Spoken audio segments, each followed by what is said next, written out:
Hey, it's Andrew here, and welcome to the E-commerce Fuel podcast, the show dedicated to helping 7- and 8-figure e-commerce brand owners build incredible businesses and amazing lives. And joining me back on the show, man, it's been a long time. It's been way too long.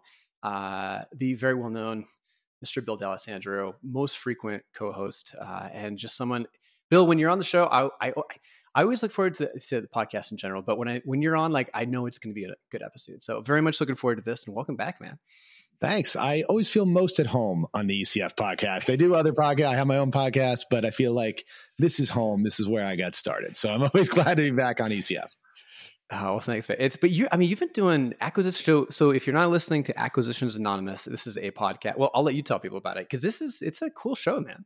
Yeah, thanks. So we do, Michael Girdley and Mills Snell and I started this podcast about 2 years ago, published twice a week, and we talk about businesses that are for sale. So every episode is, we find a business that is for sale.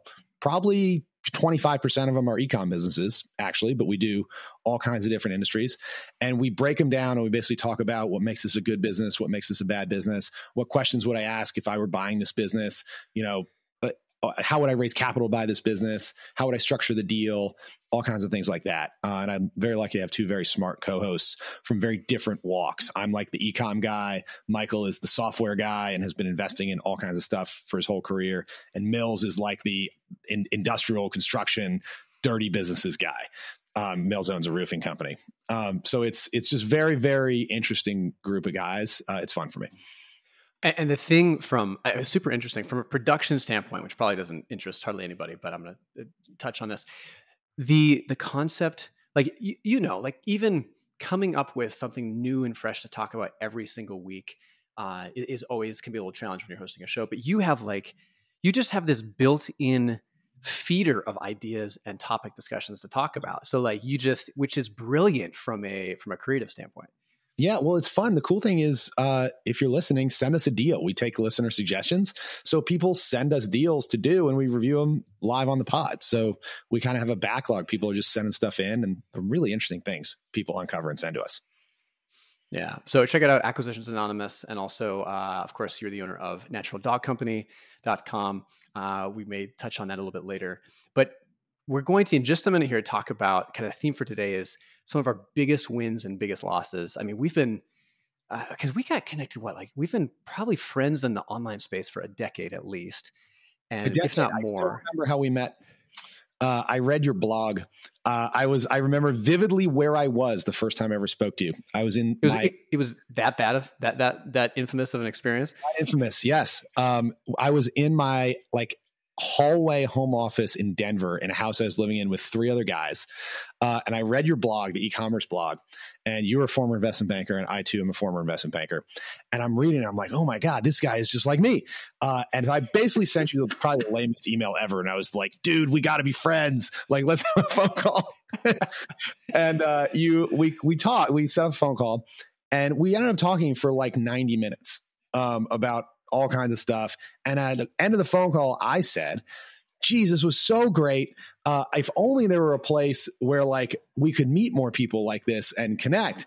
And you go, wow, that's so interesting. You said that. I've been thinking about turning my blog, E-commerce Fuel, into a forum, into a community. Would you join something like that? And I said, heck yeah. And was one of the first 10 people, I think. Yeah, I mean, you were easily top 10. So OG of the OG members, and it's been a really fun. I mean, just first and foremost, from a friendship perspective, it's been an amazing 10 years. Just going through a lot of stuff, but also business wise, we've both seen so many different. I mean, because I got into this in 2008. You got in right around that same time, if not slightly later, right? Mm-hmm. Yeah, I quit my job in 2010, early 2010. Yeah. So seen a lot of cycles, had some good times, had some pretty rough losses. And so, I thought it'd be interesting to talk through our biggest wins and our biggest losses over that time to just kind of reflect on them. Also maybe pass along, maybe help save some people some pain and agony out there. But I just thought it'd be interesting. So if you're up for it, I figured that's what we can talk about. You're making me sound so old. Have we really been doing this for over a decade? Dude, we are old, man. It's crazy. A decade in internet time is 80 years it's like dog years, right? That's how this works. Getting grayer as you talk. This is terrible.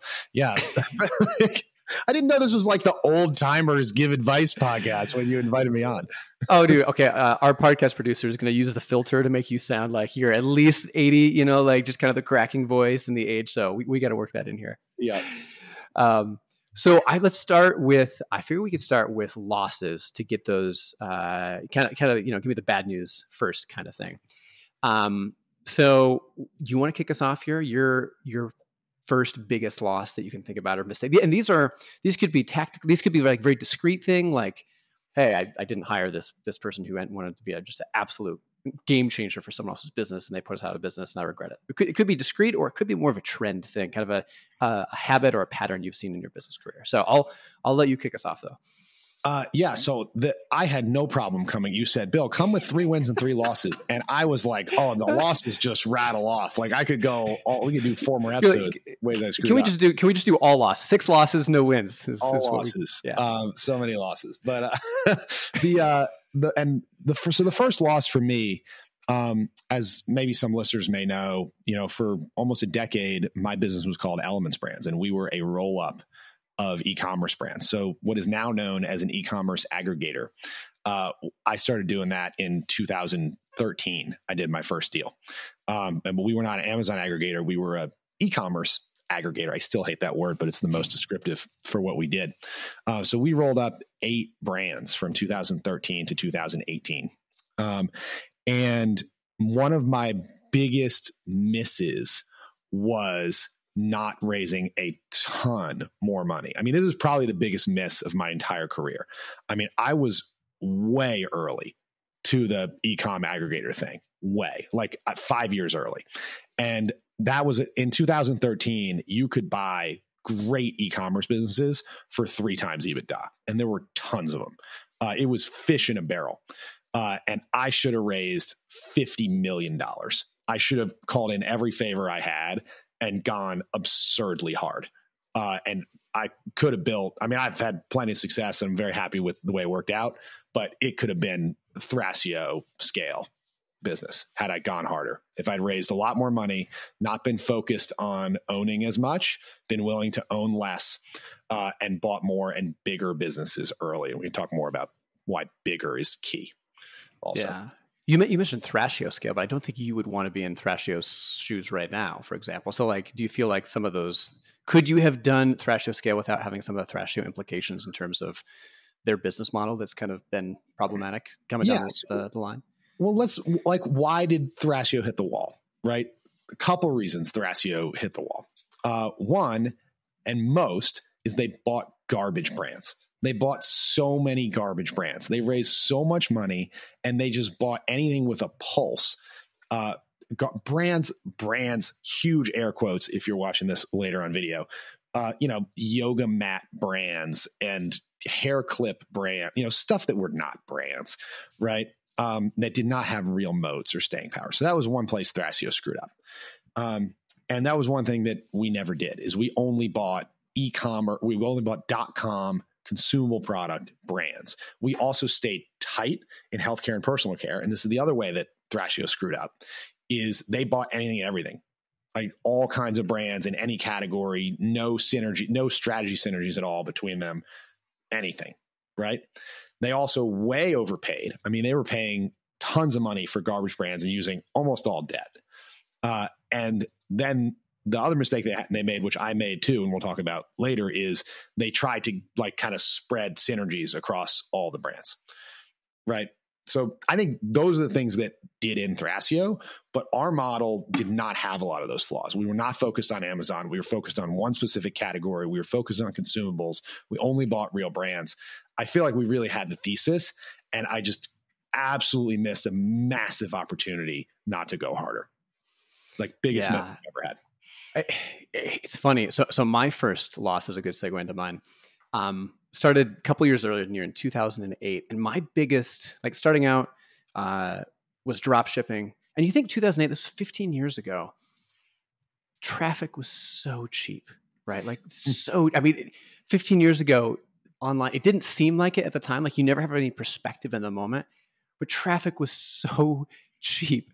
And, there's some things I'm really glad I did early on, but one of the things I think, especially with like a year or two of experience, that I wish I would have done more is taking advantage of the early landscape much more. Like I never used paid traffic. Even still today, 15 years in, have never used paid traffic to build a brand, but especially then it was so cheap, never leveraged it. Was exclusively a drop shipper. Part of that was based on the business I wanted to try to create, but there's ways around that. Like when I look at the margins of the early products I sold, they were, trolling motors like 15%. The CB radios were 30%, but the market was really small for it. Anyway, I think I did not explore other business models and other acquisition channels early enough when the getting, like you said, Bill, was so good. And I think I was like, we have very different strengths and weaknesses. I'd actually argue some of them are very complementary, like where you are strong, I'm weak, and vice versa. But I was way too conservative. And if I could go back and just say, for example, hey, like, branch out, bring your own products in house. You can still have a location independent business, like get a 3PL, invest some more capital, take advantage of like how low acquisition is. I wish I would have, gone harder in those early days and explored more opportunities on the paid and the different product side. So I think in some ways this is the same lesson. Like I think people may tune in just to hear how we are morons, and I'm sure that's entertaining. I'm sure you just wrote the title for me. Thanks. I'm sure they also tune in like for takeaways, like so to learn from our screw ups. And I think the lesson that I learned from the screw up is that when you are right, it's not enough to be right. You also have to go hard. Right. And I specifically did not say all in because there are risks, right? There's always risks. So I didn't say go all in, but when you are right, go hard. And I would be way richer had I gone. I was very right, but I did not go as hard as I should have gone.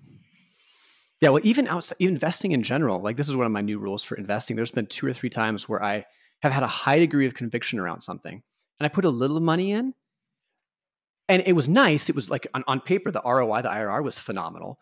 But in terms of dollar amounts, it wasn't it didn't change anything about my life. And I had an investment mentor once who said, like, when you make an investment, like if you have a high degree of conviction about it, put enough down so that if you're right, it actually has a meaningful impact. Because, it's nice to win money. And so same thing, exactly. Like if you have a high degree of conviction about something, you don't want to bet the farm. You got to mitigate your downside risk. But yeah, put enough in where it makes it worthwhile if you're right. So, yep. Yeah, great. Bill, what's your second loss? So my second loss, and I made this mistake often and repeatedly for years, which is focusing too much on ads and not enough on product. And I want to expand on what I mean by that. And I think many entrepreneurs, e-com people maybe listening to this podcast also fall in this trap. Man, I fell into this trap hard for years, which was that we owned a brand called Rock and Green laundry detergent. Maybe you guys have heard of it. We ran a lot of ads. And we had the hero product was this thing called activewear detergent. And it was detergent for, with your stinky, sweaty Lululemon pants to get kind of the funk out. So they didn't turn into gym pants, right? Like you could still wear them to the bar for happy hour and stuff. That was the primary product. And we spent so much time on ads. And I had several other examples in the portfolio where we spent so much time on ads and it was working. We spent tens of millions of dollars on ads. And I thought it was because we were really good at ads. But in retrospect, it was because we had a really good product. And I have spent so much time trying to make better ads when the product was not good. And you can only scream loud for a while on a product that is not awesome before the consumer will figure it out. And so many of us think, I just need to get better at ads. I just need to get better at ads. I just need to take the next Facebook ads course. Maybe I need to launch on Amazon. Maybe I need this new tactic, right? And it's all tactic. And we never just hold up the mirror and you go, is the product any good? Right? Like, am I selling something that people want? And like, if I want to grow, I got to do a new ad. Maybe you should launch a new product, but that sounds hard. Well, yeah, but you're a consumer products company. Launch a new product.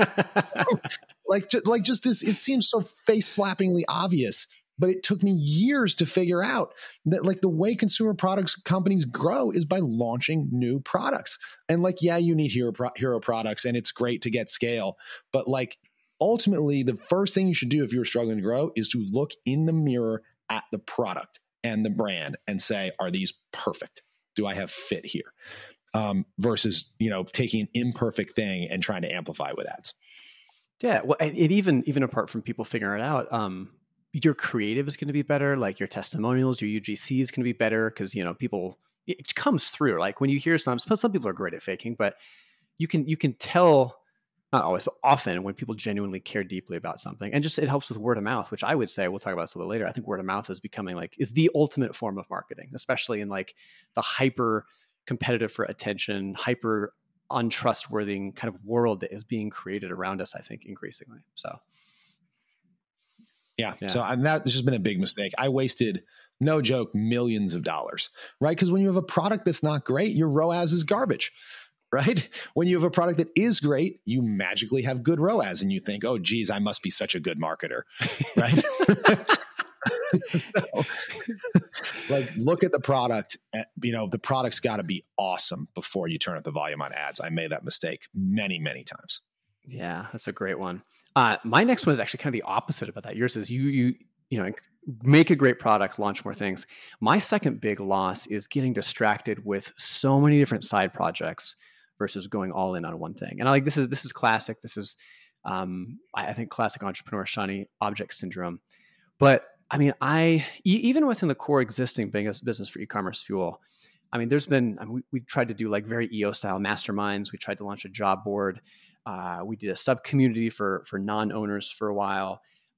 Did some stuff with investing. I took one really big, serious consulting gig that took 6 months, which was kind of a one-off, but took a lot of time.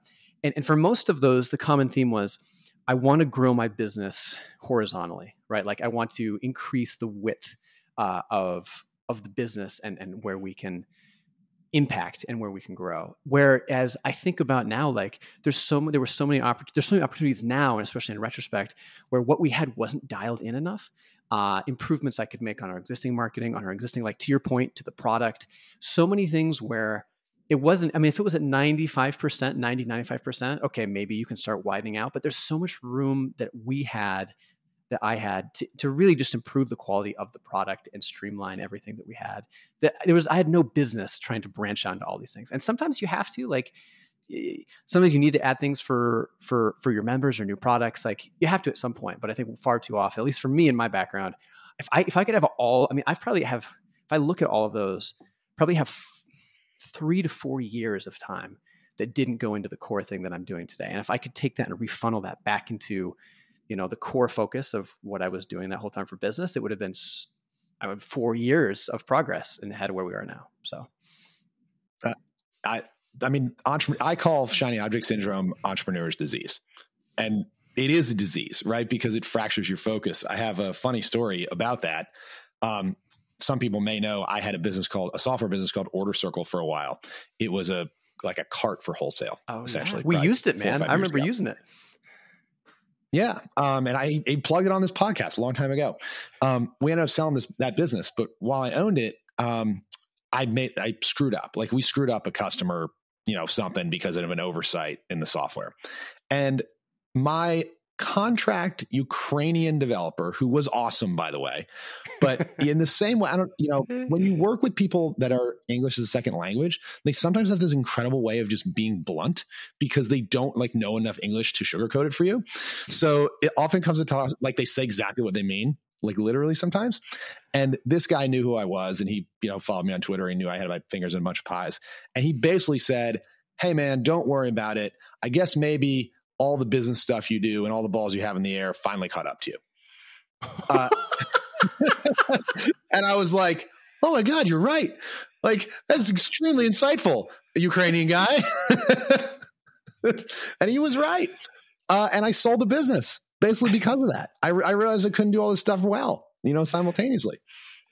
It's so, I mean, just to do one thing well, not even world-class, but just really well is a lot of work, let alone multiple things. So anyway, we won't dwell on this one because I think everyone has some degree of story of this if you've been in business for more than probably about 3 weeks. So Bill, what is your third and final biggest loss? And then we can finally kind of try to claw back the episode with some potential wins. Yeah. So my third biggest loss, and maybe my most acute loss, took place in 2022. I had gotten very caught up. We were having a lot of success with Natural Dog. We were selling the rest of the portfolio, and we'll get into the kind of that story in the wins section. So one of my biggest wins and one of my biggest losses happened almost simultaneously. So we were selling the rest of the portfolio besides Natural Dog. And at the same time, I got really caught up on the Natural Dog side. Okay, we're going all in. We're going to grow this thing really fast. And was pouring tons of money into customer acquisition, an unsustainable amount of money. And to be honest, kind of lying to myself about the efficiency of this ad spend and how it was all going to come back in LTV, et cetera. And I was also running 7 simultaneous M&A processes as we were selling the rest of the portfolio. And I took my eyes off the financials. And my CFO came to me in June and he goes, we have 3 weeks of cash in the bank. And so we were basically, I had run the thing at the red line to the hilt, and we were out of money. So we had to raise emergency financing from our existing investors who luckily did come through, bridge capital while we cut the ad spend. We stretched all of our vendors. Luckily we had great inventory. So we were able to sell it down, generate cash, and kind of just digest our inventory and get out of the problem. And create a bunch of cash, but nearly ran out of cash. And we had to lay some people off, and that honestly probably should have been done anyway. The company had gotten a little bit fat, but it just acutely went oh God, I sat up and went, yikes, we have to yank the wheel.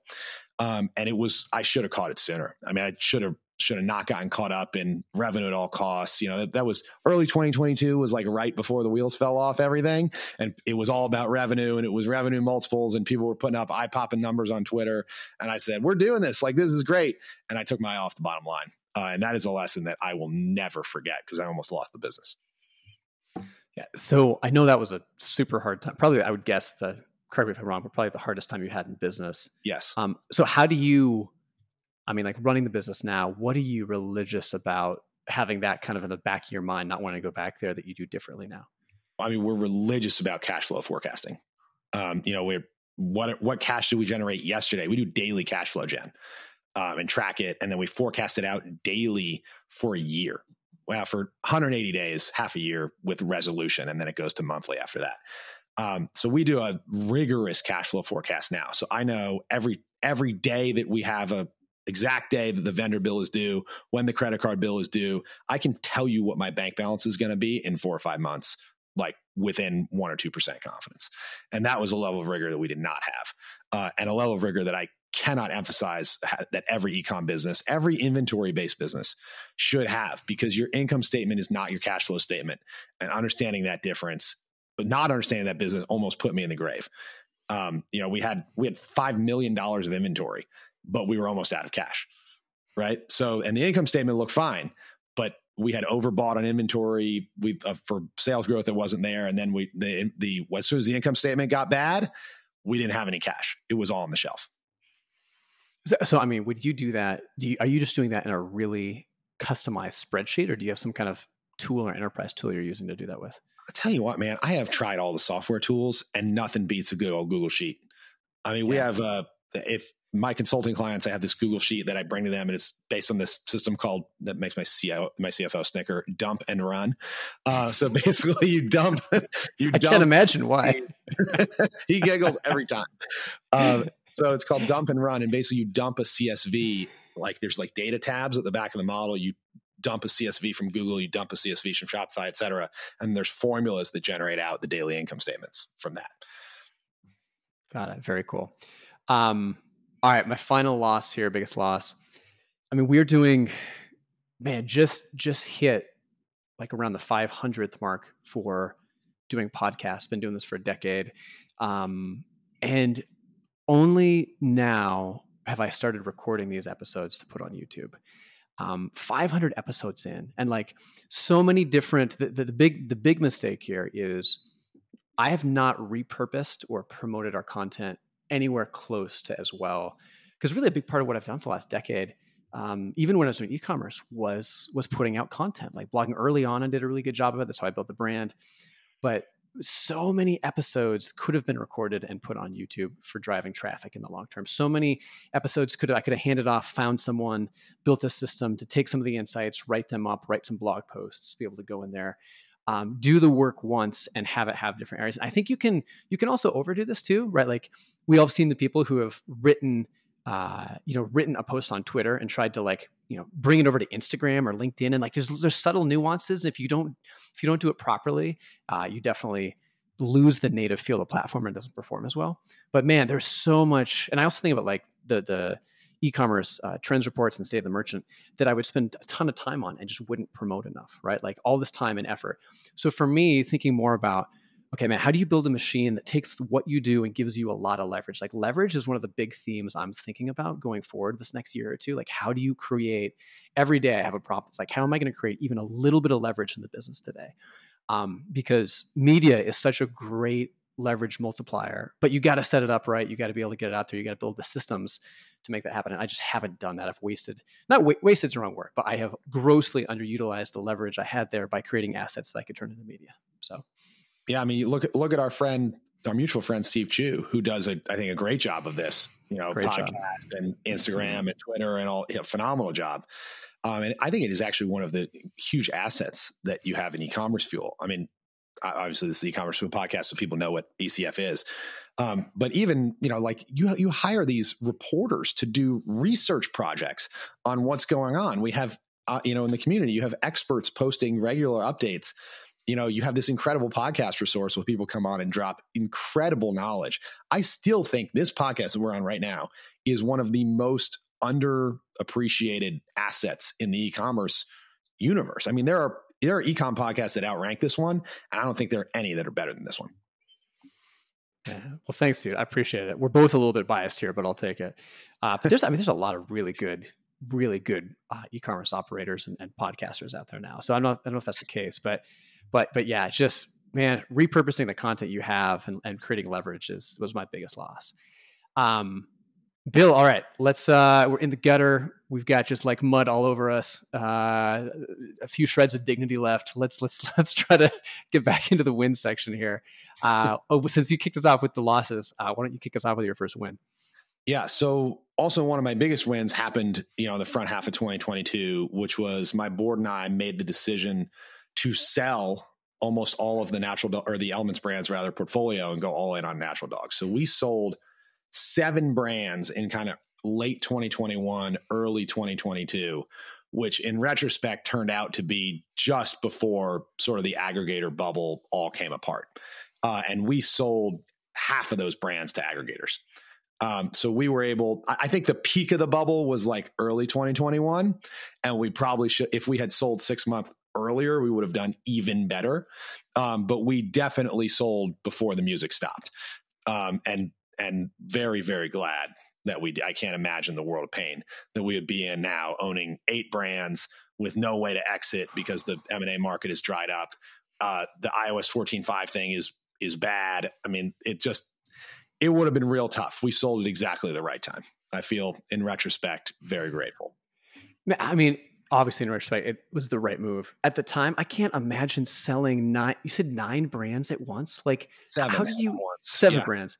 Okay. Even 7, like just doing one sale process is time consuming. How do you even manage 7 at one time? I remember you telling me that and like having to double check my text. I was like 7. It just seems like lunacy. Obviously, it was the right move, but how did you organize all that?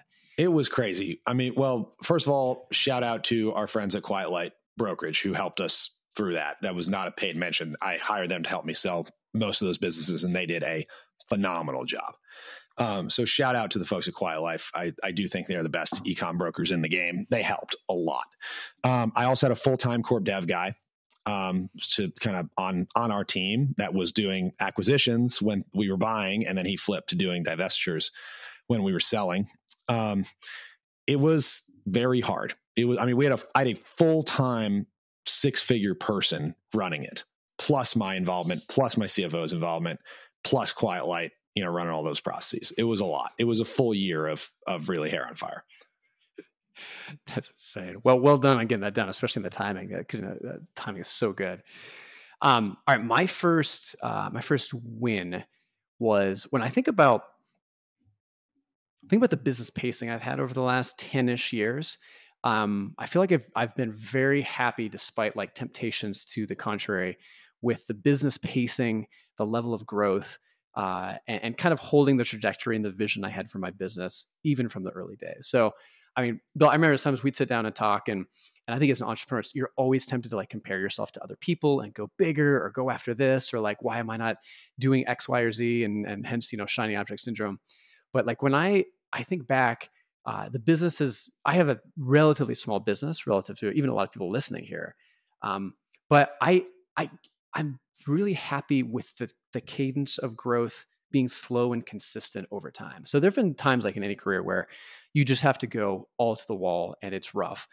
We've had a few of those, like with some of the investment periods, like, we're Christmas time and like, you're working more than you want. But for the most part, like I've had time to be present in my kid's life. I had time before our kids were born to kind of put the business on autopilot a little bit and do some traveling with Annie. Like I've had the ability to keep a location independent life. It's been manageable. I haven't had like, it's been a slow, steady progression over a decade in a way that I've been really happy with and suits my kind of personality and my end goals for the business. And so, I think that's probably one of the biggest wins for me, is just being happy with how that progression has played out. That's good, because you're the guy that parachuted out of investment banking for lifestyle reasons. So I guess it played out. You got the lifestyle you wanted. It did. And I mean, all that to say, it's still been a very meaningful amount of work over a decade, but the cadence, I think the cadence and the end destination, I think have been good, despite maybe a little slower pace. So that's my first win. Bill, your second win. All right. My second win, and stick around for my third win because I think it's super applicable for people. So my second win, though, was buying Natural Dog Company at like exactly the right time. And I think this is just one of those cases where it's better to be lucky than good. You get a lot of at-bats, you have more chances to be lucky. We bought Natural Dog Company in 2018 at a time like right before kind of dogs became really, really hot. Oh, yeah. Right. I mean, like just the past 5 years have been the best 5 years dogs have ever had in history. Right. Like it is great to be a dog. Have you considered that as a tagline? It's great to be a dog. It sounds like a killer tagline for Natural It is great to be. I mean, like dogs have come a long way from Snoopy living in the doghouse in the backyard. Right. Especially the last 5 years. So, I mean, we bought that business just right before a ton of tailwinds kicked up. And we paid a very reasonable price for it. And then a pandemic happened. So we were in 2020 we were in e-commerce during a pandemic, and the pandemic, 12 million more people got dogs, plus the humanization of pet, where people are spending more on their dogs than ever and giving them supplements and buying them natural food and all that stuff. In retrospect, I look like a freaking genius. At the time, none of it was intentional. At the time, we were doing the acquisition philosophy, the roll up. We were looking for consumable products, and this dog business, we didn't have any thesis around dogs. I mean, I developed one, as we looked at the deal, but we had no pre-existing thesis around dogs. What I saw was, one of the products we sell still that does very well for us is a topical balm for dogs for paws and noses and hot spots. I saw a consumable balm. I saw great gross margins. I saw a great brand name called Natural Dog Company. And I saw a small and light product that you could ship for cheap. And that was pretty much the extent of it. To be honest, right? And of course, like they had great customers and everything, but like I did not have the dog thesis at all at the time, and just stumbled backwards into like probably one of the most exciting growth markets of the last 5 years. Yeah, that is wild, man. Part of it, I think, like you have worked really hard. As hard as anyone I know in the e-commerce space, in terms of just the work you've done with your business, connecting with people, and also just working with integrity. But yeah, it kind of speaks to like there's always an element of luck to some degree. Like even the fact that you were born into a great family that cared deeply about you, great education in America. Like I mean, even there, right? Like this whole degree that I think I always tell my kids. There are a lot of people that work really hard in life that don't do well. So like if you're poor, it doesn't mean that you're not working hard, but you're not going to be able to build a great life you love without hard work. Like you have to have both. You have to have the luck and the hard work elements of it. Yeah. Well, I also believe, and this isn't about getting lucky and buying a e-commerce business at the right time. If you are dealt a great hand in life, I believe it is incumbent on you to play it well. Right? I mean, there are so many people who are dealt a great hand in life and they just play it horribly, right? Squander it. If you are dealt a great hand in life, you know, you are obligated to crush it, right? There's no excuse. Work hard, combine it with a great hand you were dealt, and your odds are good. Yeah, no, I love it. So my second big win is and it's taken me a little while to see this, but let's go back talking about content and repurposing, and I'm doing a great job of repurposing content, using content and kind of media as leverage as much as possible. I was going back and looking at our organic traffic, because largely built the business, at least especially in the early days, on organic traffic, SEO, things like that. And over the last 3, 4, 5 years, I've alluded to this on the podcast a few times, but our organic traffic really has been on a decline, partially because I haven't been investing in it. I've been doing much more other areas. And partially SEO is getting more competitive. But if you were to look at the business, you know, in terms of growth, profitability, things like that, just based on that traffic number, you would assume that this is a total turnaround play and the business is in the gutter. And actually the opposite is true. It hasn't been like a rocket ship, but like I, mentioned kind of with one of my other wins in terms of cadence, it's just been consistently growing. And the reason is because the silver lining of not getting good at paid traffic and not getting addicted to that was almost all of our business comes from the podcast, which is a direct channel, word of mouth, and email, and a few other things, but that's like 85% of it. And so have a smaller business than a lot of other people, especially ones that really hit it hard in 2000, within the last 5 years on paid traffic when things were cheaper. But I don't worry about, because those are all channels that there's no way they're not on someone else's land. There's no gatekeepers that hold on to those. My level of worry or risk or concern about those inbound channels disappearing overnight is very minimal, which is like from a peace of mind perspective, and from I think probably a value of the business perspective and just kind of stability perspective, it's something I appreciate deeply, especially the last 2-3 years as paid traffic has just gotten so much harder. I have told you on repeat for years, e-commerce fuel is an amazing business. It's a great business. It impacts people's lives positively. It's not super dependent on external traffic. The word of mouth is bananas. And of course, you've executed wonderfully. I love the e-commerce fuel business. I think it's awesome. And part of it is thanks, man. I appreciate it. I think part of it though too is like a little bit of luck as well. Like when started the business, there are some things I thought would be, I wanted to do it. Like it was kind of just my, I had the background in e-commerce and it made a lot of sense. But a lot of these things, like just like for you, for Natural Dog, like I didn't see some of these things coming, just like you didn't see the fact that people were going to treat dogs, almost like rulers of small nations in some instances, And so, definitely a lot of, I wish I could say I engineered all of this. A lot of it just kind of happened to shake out on the cards, but definitely something that I'll take on the win column for sure. So, yeah. Bill, your last one. What's your last win here? All right. I saved this one for last and I hope you tease it at the top of the podcast to keep people listening. So this is probably like, when it comes to tactics, like one of the top 3 massive business unlocks for me. And that is using personality profiling in hiring. Mm-hmm. Oh my goodness, has this changed my whole business and almost life. My Acquisitions Anonymous co-host, Michael Girdley, introduced me to personality profiling probably 2, maybe 3 years ago. And it has blown me away. We use one called Culture Index. There are others out there. But when we got started on Culture Index, Culture Index surveyed the entire company. And then we had an HR offsite. And my HR director brought charts. Culture Index spits out a chart, like a pattern, and brought like 10 or 12 patterns with names removed to our HR offsite. Sat me and the executive team down and said, okay, here's a pen, identify patterns in all these charts, like similar shapes, right? So we all take 60 seconds. We kind of say, okay, they all have these 2 things in common. And then she reveals the names and she goes, this is everyone at Elements Brands who has ever been fired for cause or been on PIP. And my jaw hit the floor. And I was like, you mean I could have predicted when hiring them that this wasn't going to go well? So now we use personality profiling heavily in our hiring process.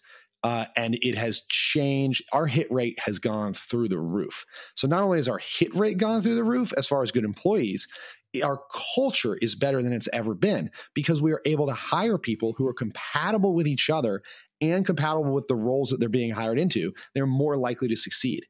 Using this on the front end has changed the company. Is it the DISC? We're starting to use the DISC profile for our hiring, and kind of even just looking at your team, like what are the strengths and weaknesses, and how does your team like to communicate? You can get a lot of insights from these as well. And so we're starting to roll these out inside our company. Is that the same as Culture Index DISC? Not the same. I mean, like kind of same in concept, right? It's a personality profile. Yeah. So there's like the old world personality profiles, which is like Myers-Briggs, right? Like been around since the 80s. Been like mostly statistically debunked, as you know, like kind of like fun pop psychology, but not really like good hard science. Then there's kind of like the new generation. DISC is one of the older ones. So I would say like DISC is good, but on the lower end of like this next group, like light years better than all the others. Like nothing against DISC. Another one that's very good is called Kolbe, Kolbe. Which is really good. And then Culture Index / Predictive Index, of all the ones I've tried, are the best. What's really interesting is the EEOC, the Equal Employment Opportunity Commission, has ratings, statistical ratings of personality profiles. That basically what they want to make sure is it doesn't correlate with any of the protected classes, right? So like that it like men don't tend to score one certain way, or women, or you know, different minorities or whatever. So they score, Myers-Briggs scores like a 0.8. One is totally uncorrelated and like most statistically rigorous. Myers-Briggs scores like a 0.8, which means it is partially confounded rather by other things about you, right? Culture Index scores a 0.98, which means it is almost perfect. We have had, as far as uncorrelated with, it's like measuring your raw personality. We have had people in our warehouse. So I had one guy who was like an ex-Army vet, like 50 something years old, as stereotypical in that mold as you could imagine. And then I had a younger woman with blue hair that could not have been more opposite from him on the surface, but they had the same Culture Index type. Their personalities were the same, and they got along like two peas. And you would have never predicted it by looking at their outsides, but their personalities were the same, and they were awesome together. And like this personality profiling, like rigorous science-based personality profiling, has changed everything I do with people. It's so cool. Interesting. And where do you do it in the process? So we're starting to think about, where do we actually roll this out? And I was thinking, you know, once you have a good degree of, let's say you're down to 6 to 12 finalists. So later in the funnel, but not quite like down to your final 2. Is that where you do this as well? Like we do the testing? So I look at your personality profile before I look at your resume. Wow. That's how confident I am. So if you are not the right, so like what we do for every job, so every job has a different ideal personality, right? So, you know, if you're going to be an accountant, it's very different than a salesperson. It's very different than someone who packs boxes in a warehouse, right? So Culture Index provides like sort of this like quiz for the hiring managers. It's like, what attributes are you going to value in a person for this job? And it creates an ideal type. So if you're, and then it gives you a match score, all the applicants. So when you apply for a job at Natural Dog or Elements Brands, you submit a resume, you submit a questionnaire, and you take the Culture Index survey. And then if you don't match, and it is insane, by the way, I mean, you've got people with applying for jobs that with science, know they will hate. Like that are completely incompatible with their personality, right? That they're not going to be good at, and they're going to hate. And they're still applying for these jobs, and you look at the resume, and they've been doing these jobs for years, and it's like, why? Like, what are you doing to yourself? Like, change careers. Like, and then you look at their like jobs. You're like, why are you leaving your job? Because I hate it. Well, then why'd you apply for the same job with me? What are you doing? So, I can just see the gentle letdown from National Dog Company HR. Hey, I'm sorry, we've let you go. You're not going to proceed further. Your personality test is a complete opposite of what we think you'd be great at, and we'd recommend you change careers as well while you're at it. Sincerely, Bill and HR at National Dog. Pretty much. It's that power. Yeah. And then like you can hire people in and you're like, I know they're going to be good because this job, like they are an accountant. They want to keep being an accountant. They're detail oriented. You know, they like these types of things, like they're going to be good. They're going to like it. Yeah, I love it. I'm excited to start rolling these out for our hiring as well. So that's, you've talked about this glowingly for years and it's taken a while. That's a while to do it, but we're finally getting on the wagon. All right, my last win. And I almost thought about not doing this one because I don't know. I think most people listening, there's definitely some people who will fall into this category. I think most people listening have stores, have businesses, or a little further along on this. But I think I couldn't not, when I looked at 3 or 4 of them, this is the one that stood out to me. And I really think it's so hugely important. And maybe it's something you can even stress with someone in your life if you're not in this age demographic. But for me, being ruthlessly pragmatic in my 20s, I think just set up the rest of the trajectory of my life in a way that my life would be wildly different if I had not. And so what do I mean by that? Like, being really careful with money in my first job, driving beater cars, having a vision to like quit and do something, acting on that vision. Once I got out of the game of like the 9 to 5, picking a niche that was something I didn't care about, but I just maximized the chances of success, right? Like deferring a lot of pleasure, deferring a lot of fun. And also, and this is a huge one, Bill, with, as you know, with like a 3rd kid on the way, getting this all done before you have kids, right? Like I have so much respect for people who go and do something like this with children because it is hard in general. It is like insane boss crazy mode hard when you have even a single kid and you're trying to do this. And so I honestly think like your 20s is such an amazingly important inflection point in your life.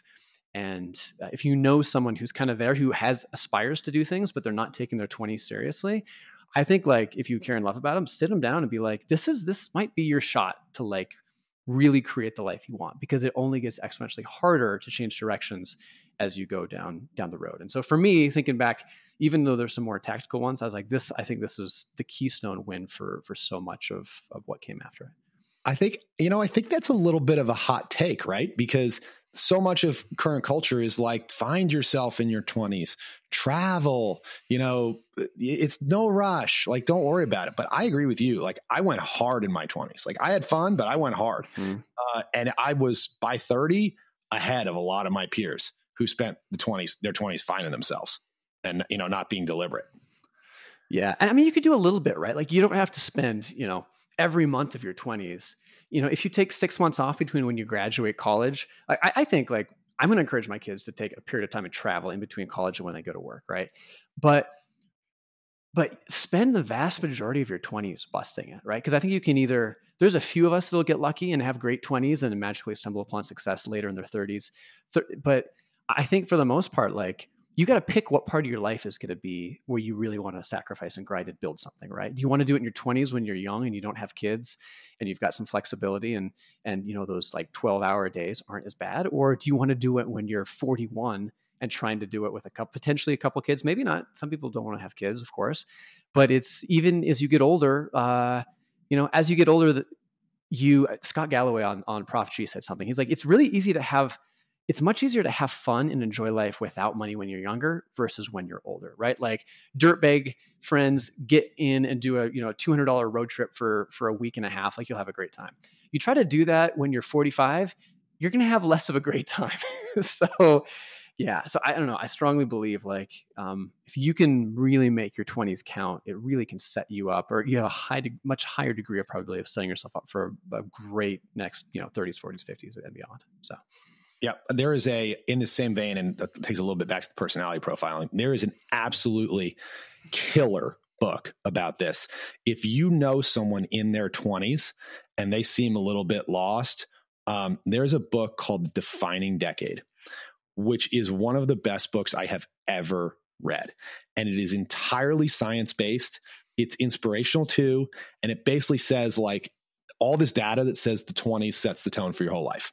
And it says like, you're not fully formed as an adult yet. Like you can still change. Like you are definitely, you're in the critical period, but you have not passed it. And it talks about how to evaluate your own personality, how to evaluate the personalities of others, which personality traits will serve you in the long run as a 20-year-old. It's so good. It's written by scientists, but it doesn't read like a science book. It's called The Defining Decade. Cannot recommend it enough. Awesome. Buy in bulk for all your graduates this coming spring. So for real, if I like give it to a college graduate, like it's my go-to. Yeah, that's awesome. Bill, this has been fun, man. Thanks for bearing the soul, taking us into the dark times and stuff. And you are doing, as we're getting ready to sign off here, are you still doing consulting with people? Is that something you're still taking on consulting clients? I know that's kind of a new thing you've been doing. I am. Yeah. I've got like 3 or 4 CEOs that I do consulting with. So since I've sold all the brands, I have a little bit of time. I work with a couple CEOs at a time on kind of growth and CEO coaching, sort of like board of directors. I'm actually fully booked at the moment, which is awesome. I don't know when this is going to air. I might not be fully booked at the time. So reach out if that's interesting to you. But if I have ever, this is my pitch. I finally have a thing to plug. If I have ever helped you in e-commerce, if you have liked this podcast, if you have ever loved any of my content, I know this is so cliche. I need you to subscribe to my newsletter. Please, I'm trying to launch this newsletter thing. I've got like 1,000 subscribers. I'd really like more. If you just go to BillDA.com, it's in the footer. I'd really like that. Give me your email address. Thank you. Awesome. And if people are going to want to get on that wait list as well for your consulting, where do they do that? Also on my website, BillDA.com. BillDA.com. Fantastic. Well, Bill, thanks for squeezing a little time out of the Acquisitions Anonymous channel to head back here for an episode. Hope to keep doing these. And always love talking, man. Always so much fun. And we get to hang out in Phoenix in a couple of months here. We got haven't really talked about this on the show, but had an investment that after 2.5 or so years kind of came to fruition, and we're going to go celebrate along with Mike Jackness and get to hang out in Phoenix, see some great music, and mostly just have some time to connect in person. So very looking forward to that. And yeah, man, it should be a lot of fun, and always love having you on. Thanks for being here. Thanks, man. Can't wait. See you there.